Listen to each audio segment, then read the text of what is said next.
Alright guys, स्वागत है आपका इस वीडियो में। तो फाइनली यहाँ पे सोलो लेवलिंग के सीजन 2 का 8th एपिसोड आ चुका है और इस एपिसोड के अंदर काफी खतरनाक फाइटिंग सीन्स होने वाले हैं। तो अगर आप सारे के सारे फाइटिंग सीन्स देखना चाहते हो तो टेलीग्राम चैनल के लिंक डिस्क्रिप्शन में डाल दिया, वहाँ पे मैंने पूरा एपिसोड शेयर कर दिया, अपलोड कर दिया, ठीक है ना।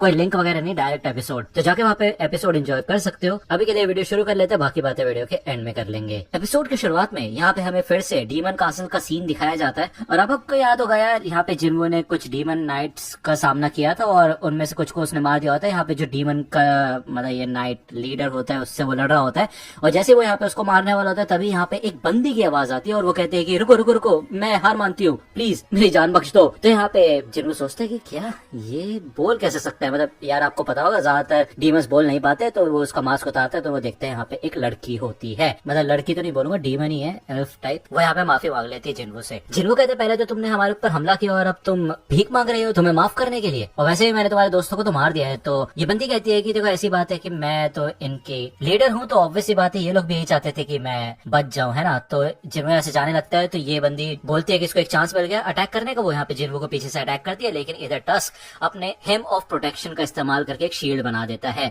जिसके बाद यहाँ पे ये बंदी फिर से माफी मांगने लग जाती है और कहती है प्लीज मेरे को मारना मत, मेरे को जिंदा छोड़ दो। तो जिन्वो यहाँ पे उससे पूछता है कि अगले फ्लोर पे जाने के परमिट के बारे में तुम्हें कुछ पता है। तो यार ये बंदी बताती है कि इसकी फैमिली के पास है, तो प्लीज मुझे मारना मत और मेरी फैमिली को भी कुछ मत कहना, ठीक है ना। वो बता देती है कि उसको इस फ्लोर के साथ साथ बाकी दूसरे फ्लोर्स के भी परमिट्स के बारे में पता है, ठीक है ना। तो जिन्वो यहाँ पे उसके बहुत नजदीक आ जाता है और वो बोलता है कि बस एक ही क्वेश्चन यहाँ पे बचा है कि क्या मैं तुम्हारे पर भरोसा कर सकता हूँ।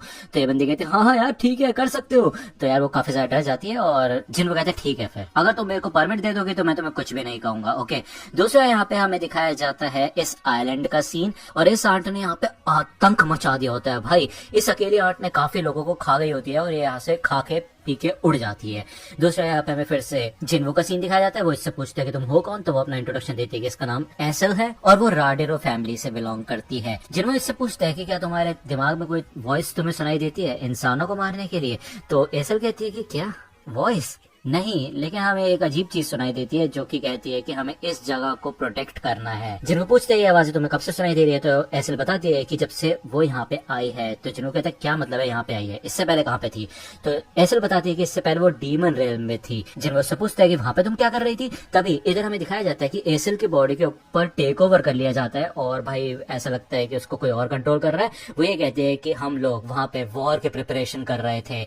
जिन्वो पूछता है किसके साथ वॉर। तो एसल बताती है कि एक ऐसा दुश्मन जिससे लड़ने के लिए पूरे के पूरे डीमन दुनिया को एक साथ इकट्ठा होना पड़ेगा। यहाँ पे जिन्वो जब उससे इन्फॉर्मेशन निकालने की कोशिश करता है तो वो और कुछ भी नहीं बता पाती और वो पूरी तरह से एग्जॉस्ट हो जाती है और बेहोश हो जाती है। तो जिन्वो को समझ आ जाता है कि भाई सिस्टम उसे रोक रहा है कोई भी इन्फॉर्मेशन बताने से और वो इससे ज्यादा कुछ बता भी नहीं सकती है। दूसरा यहाँ पे हमें दिखाया जाता है हेडक्वार्टर्स का सीन। इधर फाइल्स प्रेजेंट की जाती है हमें और बताया जाता है कि इस फ्लाइंग आर्ट ने काफी सारे लोगों को मार दिया, मतलब 294 सिविलियंस को खा गया है, ठीक है। इसके अलावा 108 हंटर्स को डिप्लॉय किया गया था, उनमें से 4 E रैंक के हंटर, एक C रैंक का और एक B रैंक का हंटर मारा जा चुका है। थोड़े समय बाद वहां पे A रैंक का हंटर आया था जिसने इस आंट को पूरी तरह से खत्म कर दिया। इसका मतलब यह है कि भाई एक आंट का सामना करने के लिए एक A रैंक का हंटर तो अपने को चाहिए ही, ठीक है। गोगोन ये बताता है कि जो हमारा आइलैंड है वो 120 किलोमीटर दूर है जेजो आइलैंड से, ठीक है ना। तो यार अगर ये सारे के सारे आंट उड़ना सीख गए तो हमारे सदर्न टिप के ऊपर ये सबसे पहले अटैक करेंगे, वहां पे आना शुरू हो जाएंगे, ठीक है। तो हमें जापान को जल्दी से जल्दी कांटेक्ट करना होगा क्योंकि ऑब्वियसली बात है सेम थ्रेट उनके ऊपर भी है और वो हमारी नेबरिंग कंट्री है, तो उनका साथ लेना होगा हमें। और हंटर एसोसिएशन के चेयरमैन होने के नाते मैं यहाँ पे घोषणा करता हूँ चौथे रेड ऑपरेशन की जेजो आइलैंड पे। दूसरा यहाँ पे हमें फिर से डीमन कासल का सीन दिखाया जाता है। अब ये ऑलमोस्ट इधर राडेरो फैमिली कासल के पास पहुंच चुके होते हैं, मतलब एसल के कासल के पास, और उसको यहाँ पे टस्क ने उठा रखा होता है। जैसे जिन्वो यहाँ पे अंदर आता है तो जो एसल के डैड होते हैं वो काफी ज्यादा डर जाते हैं, मतलब राजा।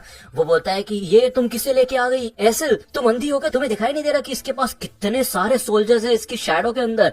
तो जिन्वो कहता है यार मान गया इस बंदे को, इसने पहचान कैसे लिया। तो यहाँ पे सारे के सारे ये जो सोल्जर्स होते हैं ये जिन्वो के ऊपर अपनी तलवारें ले आते हैं और किंग ये कहता है कि तुम्हें क्या लगता है कि तुम यहाँ पे एसल को बंदी बना के आ सकते हो और हमारे कासल के ऊपर कब्जा कर सकते हो। तो यार जिन्वो यहाँ पे क्लैरिफाई करता है कि ऐसी बात नहीं है, वो यहाँ पे डील करके आया है एसल के साथ कि वो किसी को कुछ भी नुकसान नहीं पहुंचाएगा अगर तुम लोग मुझे एंट्री परमिट दे दोगे। तो हो, ठीक है।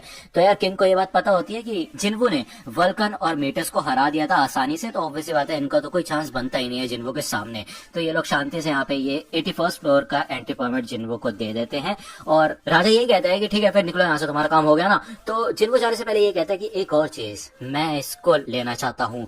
तो यार वो यहाँ पे पकड़ लेता है एसल को, जिसे देख के राजा को काफी ज्यादा गुस्सा आता है कि वो उसकी बेटी को कैसे पकड़ सकता है। लेकिन जिन्वो अपना हाथ हटा लेता है, तो कहता है ओह ऐसी कोई बात नहीं है, मेरा मतलब ये है कि मैं उसको अपने साथ ले जाना चाहता हूँ, क्योंकि उसे सारे के सारे फ्लोर परमिट्स के बारे में पता है। तो राजा कहते हैं कि तुम उसकी सेफ्टी की गारंटी देते हो। तो जिन्वो कहते हैं हाँ ऑफ कोर्स। दूसरे यहाँ पे हमें वो वाली आंट का सीन दिखाया जाता है, उसका डायसेक्शन हो रहा होता है, मतलब उसका जो भी रिसर्च वगैरह करने के लिए यार काटी पीटी हो रही होती है, ठीक है ना। और इधर ये गिल्ड मास्टर खड़ा होकर देख रहा होता है। दूसरा यहाँ पे हमें डीमन कासल का सीन दिखाया जाता है। इधर जिन्वो ने ज्यादातर फ्लोर्स को ओवरकम कर लिया होता है, वो 89th फ्लोर पे आ चुका होता है। इग्रिस और टैंक भी अच्छी तरीके से रैंक अप हो चुके होते हैं। ये दोनों यहाँ पे अब एक एस रैंक के और ए रैंक के हंटर के मुकाबले हो चुके हैं। दूसरा यहाँ पे एसल कुछ गिफ्ट्स वगैरह देख रही होती है, क्योंकि ऑब्वियसली बात है 90 फ्लोर पे जाने का जो खतरा होगा ना वो काफी ज्यादा बढ़ जाएगा, और वहाँ पे एंट्री परमिट पाने के लिए इनको कुछ शराब वराब देनी पड़ेगी उन लोगों को, मतलब सौदा करना पड़ेगा उन लोगों के साथ।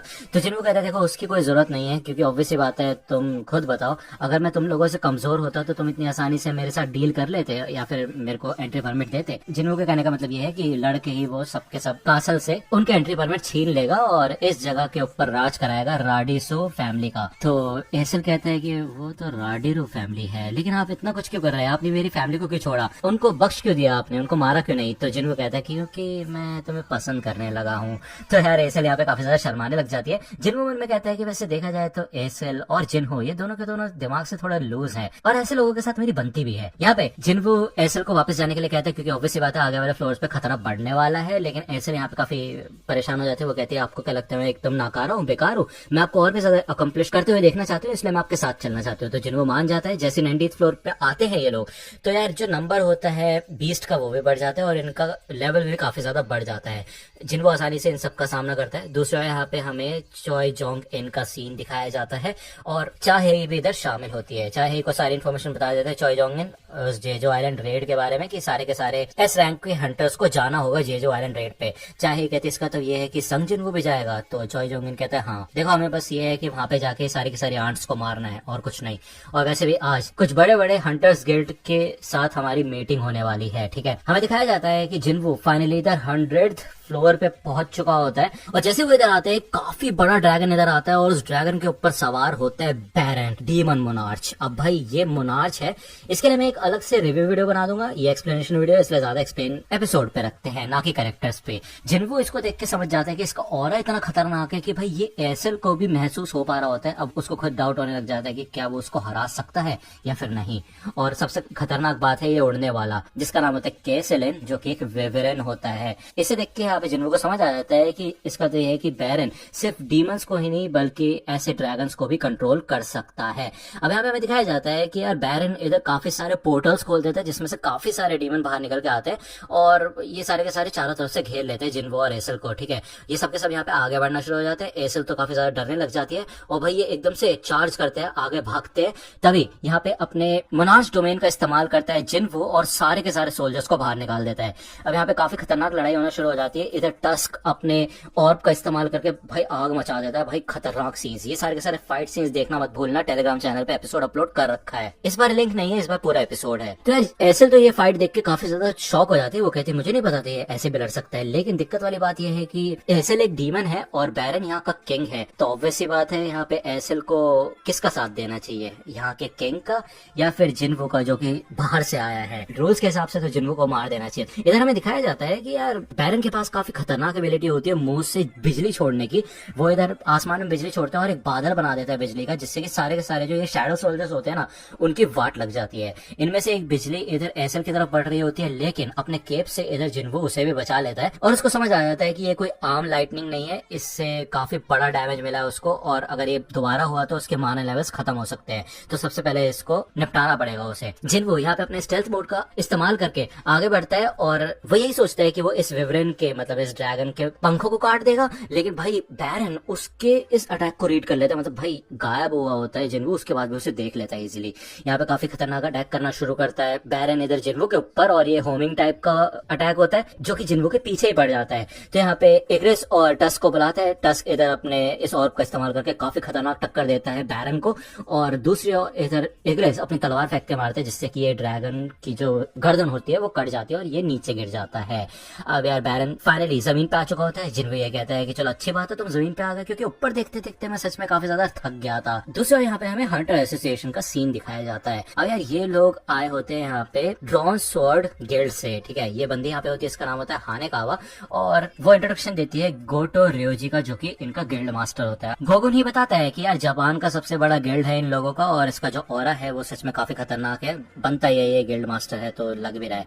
इनके गिल्ड में 11 एस रैंक के हंटर्स है और एशिया का दूसरा सबसे बड़ा गिल्ड है इनका। तो यार ये लोग यहाँ पे डिस्कशन शुरू करते हैं आंट्स के बारे में, ठीक है। अब हानेकावा बताती है कि इनके पास आंट्स के बारे में कुछ इंफॉर्मेशन है इंपॉर्टेंट, ठीक है। 2 पॉइंट्स है जो हमें ख्याल रखने हैं। सबसे पहला चीज है इनकी लाइफ स्पैन। जब ये लोग पैदा होते हैं तो उसके बाद ये काफी तेजी से ग्रो करते हैं, लेकिन 1 साल की उम्र होती है इनकी, उसके बाद ये मर जाते हैं। दूसरे शब्दों में कहा जाए तो अगर हम क्वीन को मार देते हैं तो ये 1 साल में खुद ही खत्म हो जाएंगे। दूसरी बात यह है कि हमने पिछले 3 रेड से ये चीज नोटिस की है कि जब भी जेजो आइलैंड के ऊपर अटैक होता है तो ये सारे के सारे आंट्स स्ट्रॉन्गेस्ट हंटर्स की तरफ चले जाते हैं और उनसे लड़ना शुरू कर देते हैं। तो यार हमारा जो मिशन होगा इसी के ऊपर बेस्ड होगा, हम इस चीज का फायदा उठाएंगे। गोगुन यहाँ पे यही सोचता है कि वैसे देखा जाए ये इन्फॉर्मेशन हमारे पास भी थी, लेकिन इससे तगड़ा ब्रेकआउट मैं नहीं देख सकता था। मतलब काफी डिटेल में ये प्लान बनाया इन्होंने। रियोजी कहता है कि उसके जो गिल्ड में 11 एस रैंक के हंटर्स है उसमें से 10 इन लोगों के साथ जाने के लिए तैयार हैं। ये लोग यहाँ पे सारे के सारे आंट्स का ध्यान बटाएंगे और तुम लोगों को अपनी टीम भेज के क्वीन को खत्म करना होगा, ठीक है। तो दोनों मिलके ये करेंगे काम। जिनचुरी ये कहता है कि तुम्हें पता भी है ना तुम क्या कह रहे हो, मतलब भले ही तुम 10 एस रैंक के हंटर हो लेकिन तुम्हारा सामना हजारों आंट्स से होगा, ठीक है ना। तो गोटो कहता है कि देखो कोई बात नहीं, हमें डिस्ट्रैक्शन तो करनी है लेकिन हमें मिलके काम करना होगा। तो गोगो नहीं कहता ठीक है फिर इसके बारे में हम एक स्ट्रैटेजी बना सकते हैं। दूसरा यहाँ पे हमें डीमन कासल का सीन दिखाया जाता है। ये सब के सब यहाँ पे अपनी जी जान से लड़ रहे होते हैं और जिनको सामना कर रहा होता है बैरन का। अब बैरन भाई कोई मजाक नहीं है, वो यहाँ पे भाई अपनी बिजली से ना इन सारे के सारे शैडो सोल्जर्स की वाट लगा रहा होता है। और ऑब्वियसली बात है जिनको की यहाँ पे काफी ज्यादा वाट लग रही होती है, उसे मौका भी नहीं मिल रहा होता अपने माना को इंक्रीज करने का। काफी खतरनाक अटैक करता है यहाँ पे वो जिनको के ऊपर, और भाई उसको सर पकड़ के ऊपर उठा लेता है। इधर वो उसके ऊपर अटैक करने वाला होता है लेकिन तभी यहाँ पे एग्रेस टस्क वगैरह आ जाते हैं, सब पकड़ लेते हैं इधर बैरन को, और वो यहाँ पे इतना खतरनाक अटैक करता है ना जिससे कि यहाँ पे एक बार में जिनको के सारे माना खत्म हो जाते हैं। अब फाइनली यहाँ पे होने वाला है जिनको वर्सेस बैरन 1-on-1। ओके, इधर बैरन भी 2 डैगर्स लेके आ जाता है और ये दोनों यहाँ पे लड़ना शुरू करते हैं। काफी खतरनाक लड़ाई होती है ये। इधर जिनको के दोनों डैगर उड़ जाते हैं, वो यहाँ पे अपने दोनों हाथों से उसका अटैक रोकने की कोशिश करता है और फाइनली इधर बैरन फिर से अपनी बिजली का इस्तेमाल करता है जिनको के ऊपर अटैक करने के लिए। तभी यहाँ पे एसएल अपनी स्पेयर फेंक के मारती है और इससे यहाँ पे बैरन का ध्यान बढ़ जाता है और जिनको अपने रूलर्स हैंड का इस्तेमाल कर पाता है फाइनली, और भाई अपनी पूरी ताकत से यहाँ पे वो बैरन के दोनों हाथ उखाड़ देता है और एक काफी खतरनाक मुक्का मारता है उसके मुंह पे, जिससे कि भाई उसका मुंह तो उड़ जाता है, उसके मुंह से एक काफी खतरनाक रे भी निकलती है, मतलब सारी की सारी एनर्जी, जैसे कि ऊपर काफी तगड़ा एक्सप्लोजन होता है इधर। फाइनली यहाँ पे जिनको ने हरा दिया होता है बैरन को और उसे नोटिफिकेशन भी आ जाता है कि उस सोल एक्सट्रैक्शन कर सकता है वो उसकी, ठीक है ना। इधर जिनको इतना ज्यादा थक चुका होता है पहली बार कि वो भाई नीचे गिर जाता है क्योंकि भाई उसने इतने सारे फ्लोर्स पे भी लड़ाई की है, ऑब्वियसली बात है, ठीक है ना। इधर वो एसएल से ये कहता है कि तुम अब घर जाओ और अपने डैड को बता देना कि अब से राडिसो फैमिली का राज है इस पूरी जगह पे। तो एसएल कहते हैं कि सर जिनको, यहाँ पे वो इमोशनल हो जाती है काफी ज्यादा और वो ये कहते हैं कि वो राडेरो है, राडिसो नहीं।